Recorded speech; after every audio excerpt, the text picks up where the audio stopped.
Le gouvernement fédéral du Nigeria souhaite adopter une nouvelle politique pour réformer l'industrie pétrolière. Selon le document partagé par le ministère des Ressources pétrolières samedi 12 novembre, le Nigeria souhaite abandonner les régulateurs de ressources pétrolières tels que la National Petroleum Corporation et la Department of Petroleum Resources en faveur d'un seul organisme de réglementation appelé Petroleum Regulatory Commission. Le document a révélé que le cadre réglementaire institutionnel existant était en grande partie inefficace.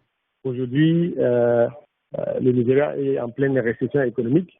Si rien n'est fait, si le pétrole continue d'être diffusé comme il était, c'est que l'économie nigériane va s'effondrer complètement. Donc, c'est une reprise en main de ce levier important qu'est le pétrole, parce que l'économie du Nigeria n'étant pas très diversifiée, le fondement de l'industrie du pétrole entraîne de facto le fondement de l'économie nationale. C'est un choix viable que de se débarrasser des raffineries qui étaient devenues de bouffe à soupe, mais surtout la reprise en main de tout le processus, notamment le processus d'achat et de vente du brut et du pétrole raffiné. Je crois que l'ensemble des mesures économiques prises par le gouvernement de Buhari aujourd'hui peut porter des fruits.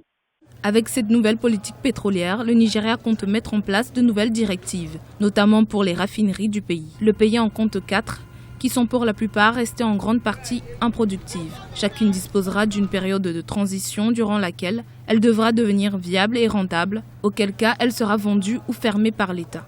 Le but est de rendre les raffineries de la NNPC prospères, des entreprises commercialement viables. Elles seront encouragées à atteindre cet objectif et seront soutenues par le gouvernement dans la mesure du possible. Le nouveau régulateur incorporera les activités des organismes de réglementation de pétrole existants et couvrira aussi quelques nouvelles activités réglementaires qui ne sont pas actuellement couvertes.